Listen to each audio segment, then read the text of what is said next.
നമസ്കാരം. പ്രധാന വാർത്തകൾ.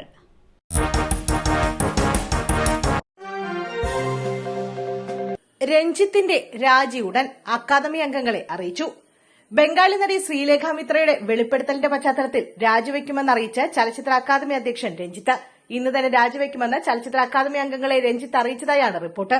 ലൈംഗികാരോപണം ഉയർന്നതിന് പിന്നാലെ അമ്മ ജനറൽ സെക്രട്ടറി സ്ഥാനം നടൻ സിദ്ദിഖ് രാജിവെച്ചിരുന്നു. സിദ്ദിഖിന്റെ രാജിയോടെ രഞ്ജിത്തിന്റെ രാജിക്കും സമ്മർദ്ദമേറി.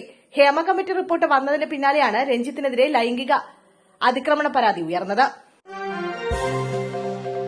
ബസും ചരക്ക് ലോറിയും കൂട്ടിയിടിച്ച് അപകടം, നിരവധി പേർക്ക് പരിക്ക്.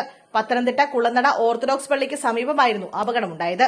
ദീർഘദൂര സർവീസ് നടത്തുന്ന എമറാൾഡ് ടൂറിസ്റ്റ് ബസ്സാണ് ലോറിയുമായി കൂട്ടിയിടിച്ചത്. മാനന്തവാടിയിൽ നിന്ന് തിരുവനന്തപുരത്തേക്ക് പോവുകയായിരുന്നു ബസ്. പരിക്കേറ്റവരെ സമീപത്തെ ആശുപത്രിയിൽ പ്രവേശിപ്പിച്ചു. ഇന്ന് കെഎസ്ഇബിയുടെ ഓൺലൈൻ സേവനങ്ങൾ ഭാഗികമായി മുടങ്ങിയേക്കുമെന്ന് അറിയിപ്പ്. രാവിലെ 7 മുതൽ 11 വരെ എല്ലാ വിഭാഗം ഉപഭോക്താക്കളുടെയും ഓൺലൈനിലൂടെ പണമടയ്ക്കലിനും 1912 എന്ന നമ്പറിലേക്കുള്ള ഉപഭോക്തൃ സേവനങ്ങളും തടസ്സം നേരിട്ടേക്കാമെന്ന് കെഎസ്ഇബി അറിയിച്ചു. ഡേറ്റാ സെന്റർ നവീകരണത്തിന്റെ ഭാഗമായാണ് ഇത്. വൈദ്യുതി സംബന്ധമായ പരാതികൾ പരിഹരിക്കാനായി അതാത് സെക്ഷൻ ഓഫീസുകളിലോ 9496012062 എന്ന നമ്പറിലോ ഉപഭോക്താക്കൾക്ക് ബന്ധപ്പെടാവുന്നതാണ്. കെഎസ്ഇബിയുടെ മറ്റ് സോഫ്റ്റ്വെയർ ആപ്ലിക്കേഷനുകളും ഈ സമയപരിധിയിൽ തടസ്സപ്പെടാൻ ഇടയുണ്ട്. ടെലഗ്രാം മേധാവി പവൽ ദുരേവ് അറസ്റ്റിൽ. ടെലഗ്രാം ആപ്ലിക്കേഷൻ മേധാവി പവേൽ ദുരേവ് പാരീസിൽ അറസ്റ്റിൽ. പാരീസിലെ വിമാനത്താവളത്തിൽ വെച്ചാണ് ഇദ്ദേഹത്തെ അറസ്റ്റ് ചെയ്തത്.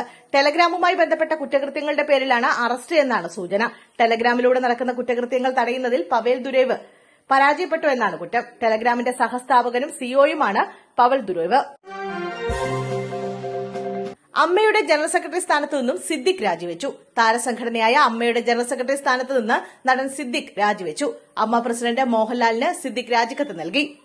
യുവനടിയുടെ ഗുരുതര ലൈംഗിക ആരോപണത്തെ തുടർന്നാണ് സിദ്ദിഖിന്റെ രാജി. നടി രേവതി സമ്പത്തിന്റെ ആരോപണങ്ങളിൽ പോലീസ് കേസെടുത്തേക്കുമെന്നാണ് സൂചന. സിനിമ മോഹിച്ചെത്തിയ യുവനടിയെ ചെറുപ്രായത്തിൽ പീഡിപ്പിച്ചെന്ന ആരോപണം അതീവ ഗുരുതരമാണെന്ന വിലയിരുത്തലാണ് കേസെടുക്കുമെന്ന സൂചനകൾ പുറത്തുവന്നത്.